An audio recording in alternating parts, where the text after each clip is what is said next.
Apa khabar semua?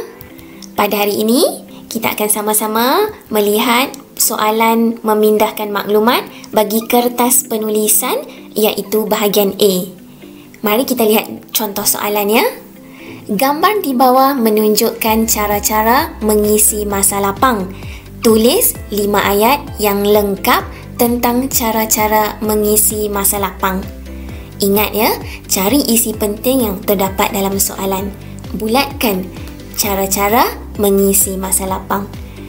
Juga bulatkan 5 ayat supaya murid-murid tidak keliru sama ada untuk menulis bahagian A memindahkan maklumat atau bahagian B menulis ulasan.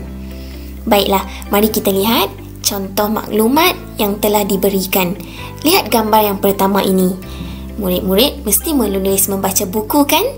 Tetapi cikgu ada kosakata yang lebih tinggi. Apa kata kita gunakan membaca bahan bacaan ilmiah? Lihat gambar yang kedua. Terdapat pelbagai aktiviti sukan. Murid-murid boleh menggunakan perkataan beriadah ataupun berekreasi, bersukan. Terpulang kepada murid-murid ya. Lihat pula gambar yang ketiga. Gambar ini merupakan berkebun atau menanam sayur-sayuran. Lihat gambar yang keempat. Kata kerja yang kita gunakan berkelah. Dan lihat gambar yang terakhir. Aktiviti yang dilakukan pada masa lapang ialah melukis. Mari kita lihat cara bagaimana untuk menulis ayat secara gramatis. Cikgu suka gunakan kaedah kotak ya. Kotak yang cikgu gunakan ada 6. 1, 2, 3, 4, 5 dan 6. Bagi kotak yang pertama, kita akan gunakan siapa. Siapa ni kita gunakan untuk gelaran, contohnya Datuk, Cikgu Lee, Puan Lina.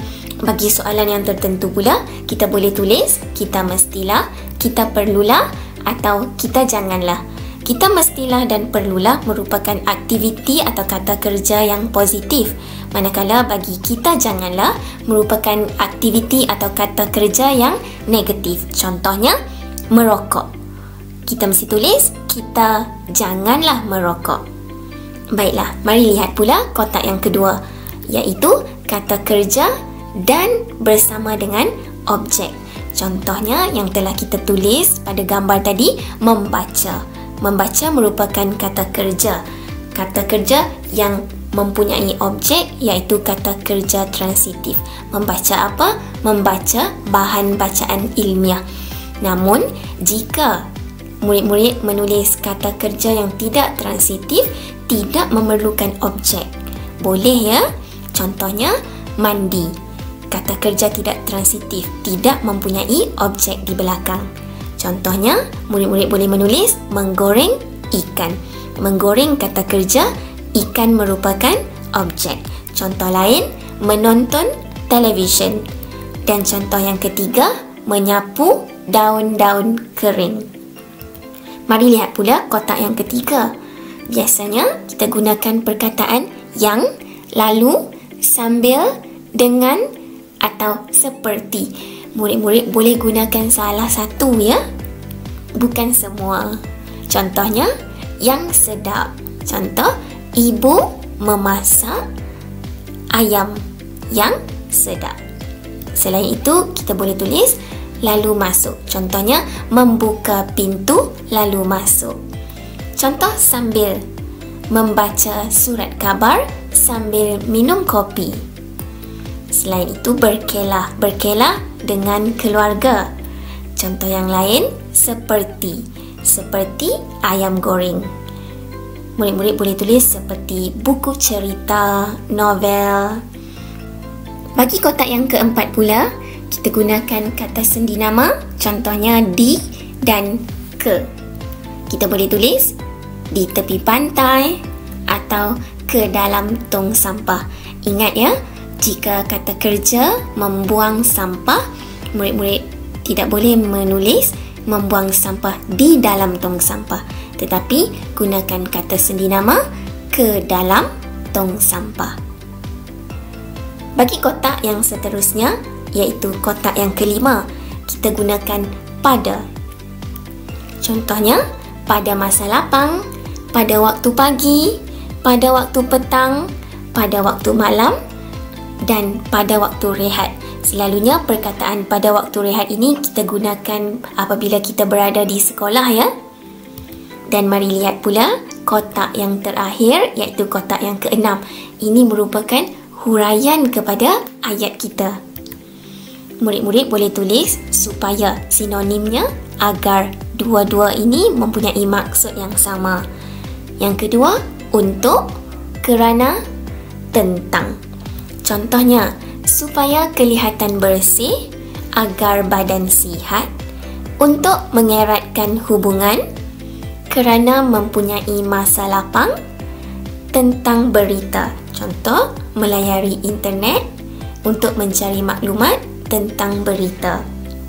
Di sini ada 6 kotak. Tidak perlu menulis semua kotak ya. Jika murid-murid perlu abaikan satu kotak, tidak mengapa. Baiklah, mari kita lihat contoh bagaimana menulis ayat menggunakan 6 kotak ini ya. Okey, lihat soalan yang telah kita cari kata kerja dan juga objek. Yang pertama, membaca bahan bacaan ilmiah. Kedua, beriadah. Ketiga, berkebun atau menanam sayur-sayuran, berkelah, dan yang terakhir, melukis. Mari kita lihat contoh ayat yang pertama. Siapa cikgu tak letakkan ya. Cikgu beri peluang kepada kamu untuk menulis siapa. Kata kerja dan objek yang telah kita cari, membaca bahan bacaan ilmiah. Selalunya kita beri contoh. Contoh apa yang kita boleh baca yang mempunyai ilmu pengetahuan. Seperti buku cerita dan novel. Murid-murid boleh tukar ya. Contoh murid-murid menulis seperti buku cerita dan majalah. Di mana? Di bilik bacaan. Okay, ini maksud cikgu. Kita tak perlu gunakan semua kotak untuk mendapatkan ayat yang gramatis ini. Tetapi cikgu suka gunakan kotak yang ke-6 ini. Untuk apa? Apabila kita membaca bahan bacaan ilmiah untuk menambahkan ilmu pengetahuan. Mari kita lihat contoh gambar yang pertama. Kita mestilah membaca bahan bacaan ilmiah seperti buku cerita dan novel di bilik bacaan untuk menambahkan ilmu pengetahuan. Ayat ini merupakan ayat yang gramatis. Mari kita lihat contoh ayat yang kedua. Kata kerjanya beriadah. Beri contoh seperti apa? Seperti bermain bola dan badminton. Di mana? Di taman permainan. Jika murid-murid nak tukar, boleh tulis di taman rekreasi. Bila kita boleh bermain, iaitu pada waktu petang. Huraiannya, supaya badan sihat dan cergas. Mari kita lihat contoh ayat yang telah lengkap bagi gambar yang kedua. Kita haruslah beriadah seperti bermain bola dan badminton di taman permainan pada waktu petang supaya badan sihat dan cergas. Ayat ini merupakan ayat yang gramatis. Mari lihat pula soalan atau ayat yang ketiga, iaitu menanam sayur-sayuran. Beri contoh lagi. Seperti apa? Cikgu beri contoh seperti tomato dan kubis. Murid-murid boleh senaraikan apa lagi sayur-sayuran yang terdapat yang boleh kita tanam. Kacang panjang, terung, cili dan lain-lain ya. Okey, selalunya kita menanam sayur-sayuran ni di mana? Di kebun. Okey, sini cikgu kosongkan kotak yang kelima. Tapi cikgu suka gunakan kotak yang keenam ini untuk mendapatkan hasil. Apabila kita tanam, kita dapat hasil. Sama ada kita boleh makan atau kita boleh jual semula hasil tersebut. Mari kita lihat contoh ayat yang telah lengkap bagi gambar yang ketiga. Kita hendaklah menanam sayur-sayuran seperti tomato dan kubis di kebun untuk mendapatkan hasil. Ya, ayat ini merupakan ayat yang lengkap. Mari lihat pula contoh ayat yang keempat, iaitu berkelah. 1, 2 dan 3 kita gunakan seperti. Apa kata untuk soalan yang keempat ini, kita gunakan perkataan lain pula. Bersama siapa? Ya, dengan keluarga. Selalunya berkelah di mana ya? Di tepi pantai. Pada cuti sekolah. Apabila kita berkelah dengan keluarga kita, apa huraiannya?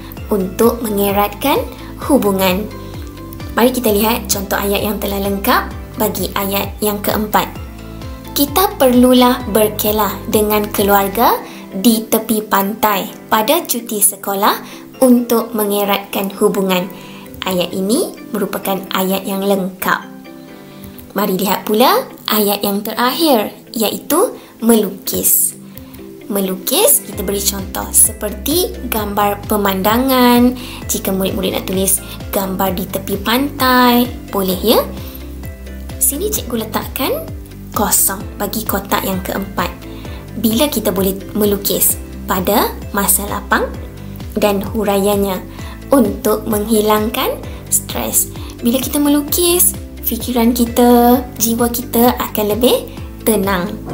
Mari kita lihat ayat yang telah lengkap bagi gambar yang terakhir. Kita patutlah melukis gambar pemandangan pada masa lapang untuk menghilangkan stres. Ayat ini merupakan ayat yang lengkap. Mari kita sama-sama buat latihan memindahkan maklumat, iaitu soalan bina ayat ya bagi bahagian A. Lihat soalan. Gambar di bawah menunjukkan aktiviti-aktiviti pada masa lapang. Tulis 5 ayat yang lengkap tentang aktiviti-aktiviti pada masa lapang. Ingat ya, yang pertama, cari isi penting yang terdapat dalam soalan. Yang kedua, senaraikan kata kerja atau objek yang terdapat dalam gambar ini. Pastikan murid-murid menulis ayat yang gramatis yang mempunyai huraian. Selamat mencuba ya.